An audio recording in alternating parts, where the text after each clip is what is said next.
Galera, começando agora o segundo vídeo, abençoados pelo manto sagrado do nosso Mengão e também pelo cavalinho que apareceu no primeiro vídeo e que eu peguei da minha filha, que estava gritando. Já fez eu gravar pela quinta vez agora. Estou tentando pela quinta vez gravar, estou no final e ela abre a porta. Será que ela vai abrir a porta agora? É um questionamento. Eu não vou encerrar esse vídeo. Olha só, uma pergunta. Você já fez parte de uma turma que você tinha uma dúvida, queria fazer uma pergunta para o professor e você não conseguia? Porque era tanto barulho, tanta briga, bolinha de papel voando no professor, bolinha de papel voando no coleguinha do lado, professor enlouquecido na frente, acabou, ô João Vitor, ué, aquela coisa louca assim. Você já fez parte disso? Eu, quando comecei a dar aula em 2007, numa escola em Macaé, eu comecei, primeiro dia de aula numa turma de 7º ano, eu fui surpreendido, em 15 minutos a turma conseguiu destruir a sala de aula. Eram carteiras todas para o alto, cadeira para o alto, uma confusão danada. E uma pergunta, esse tipo de acontecimento, uma sala destruída, é o padrão que a gente tem na escola? É o padrão de uma turma bagunceira? Isso está no padrão da bagunça do que acontece? Não, isso não está. Está além. E esse é o que a gente vai ter como exemplo para pensar a ideia, o conceito de anomia em Durkheim. A gente vai ver por que eu trouxe esse exemplo. Vamos lá. É uma questão de 2016 da Universidade Federal de Uberlândia.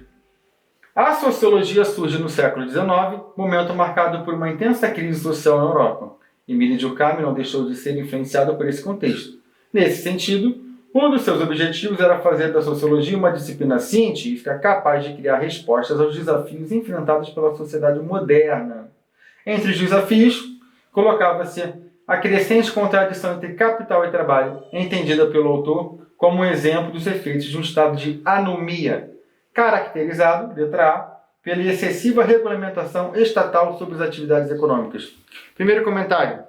O enunciado da pergunta é mais ou menos aquilo que a gente falou no primeiro vídeo.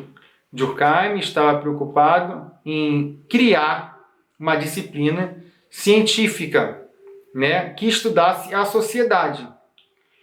Então ela tivesse como objeto de estudo a sociedade. Por isso a crítica à filosofia, e o que ele via como ele que veio da filosofia, como a gente tinha que se separar da filosofia. Porque a filosofia não teria um objeto específico, seria muito generalista, ou amor à sabedoria, criaria conceitos, tal. Ela não estaria tendo um foco. Qual é o foco da filosofia? Colocar a estética, a beleza, o ser, o conceito, o que seria? Para Durkheim, não. Durkheim, a sociologia estuda a sociedade, os fatos sociais. Porque se precisa se efetivar uma ciência, tem que falar que a sociedade ela tem seus fatos.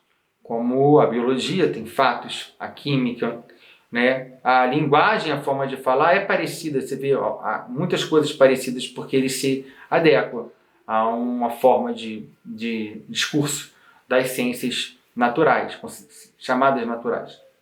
A letra A não pode ser a resposta correta, porque no debate que ele faz com socialistas do século XIX, ele inclusive critica a ideia que você tinha socialista de controlar a economia. Não teria mais a produção não estaria na mão da burguesia, de uma classe que seria dona das empresas, as coisas não seriam privadas, seria parte do Estado, em sua imensa maioria. Ele critica essa ideia. Mas não é isso que faz a resposta errada. Assim. Está errada a ideia de que o excesso definiria a anomia. Para Durkheim, o que marca a anomia não é nem o excesso, é a ausência, a deficiência. Para ele, alguma coisa que está fora do padrão, está fora da regra, algo extraordinário e que é fruto de uma desordem, basicamente falando. O mau funcionamento das instituições, a ausência de questões de, por exemplo, nessa turma que eu falei, essa bagunça onde destroem tudo, porque não está funcionando, a escola não está funcionando. a educação moral dada para os alunos está funcionando. Eles não sabem diferenciar o que se deve fazer, o que não deve fazer, o que é certo, o que é errado. A escola não está colocando os limites, as regras estão sendo burladas. Isso tudo são efeitos, sinais, consequências do que seria a anomia. Letra B. Pela intensificação dos laços de solidariedade mecânica no interior das corporações. Muito importante. Para o Durkheim, a sociedade não seria um amontoado de pessoas, né? A sociedade ela é exterior, acima do indivíduo, né? É um corpo específico acima do indivíduo. Os fatos sociais também são exteriores ao indivíduo. Mas uma das coisas que faz ela não ser um amontoado, tipo, juntou um monte de pessoas, aquilo ali, se ela quer um time, né? Aquilo ali é uma sociedade. O que faz a sociedade não ser isso, esse grupão aí sem nada, uma das coisas, um dos elementos é a solidariedade. A solidariedade social existente entre as pessoas. Só que o Durkheim ele vai diferenciar dois tipos de solidariedade. A solidariedade mecânica e a solidariedade orgânica.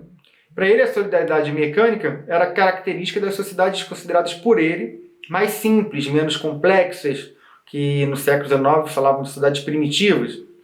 Por exemplo, uma aldeia indígena com poucos habitantes seria uma sociedade desse tipo, enquanto as sociedades complexas seriam sociedades modernas, urbanas, por exemplo. Para Durkheim, o que define, caracteriza a divisão social do trabalho capitalista, moderna, seria a solidariedade, o oposto, né, do que pensava o Marx. Para o Marx, da natureza do modo de produção capitalista o conflito, a contradição.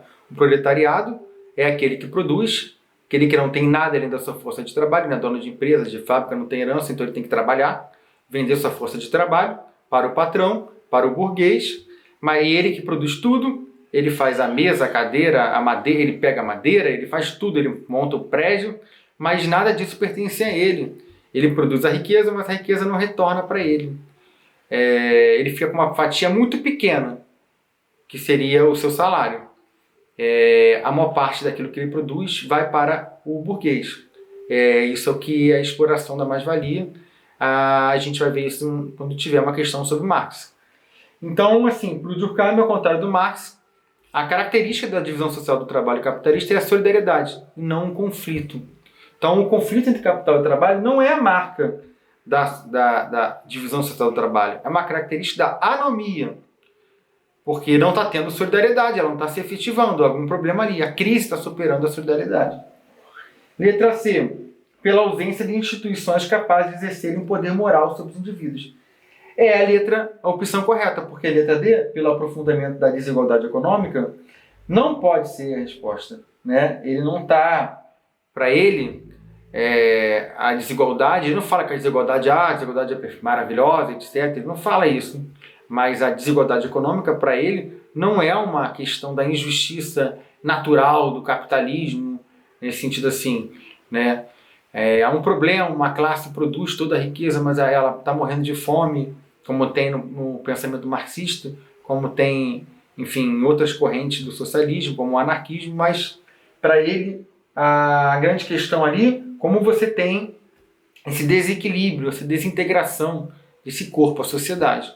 Então a opção correta é a letra C, pela ausência de instituições capazes de exercerem o poder moral sobre os indivíduos. Quer dizer, os indivíduos, como eu falei na escola, né, as instituições não estão exercendo esse poder moral, não estão colocando os limites, não estão ensinando o que é o certo e o errado, não estão ensinando o que é o bem e o mal, não estão conseguindo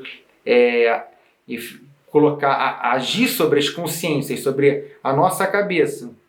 E a partir disso a gente internaliza as coisas e age da forma que seria correta. Não está acontecendo, essa educação não está se efetivando. E isso para ele é um problema.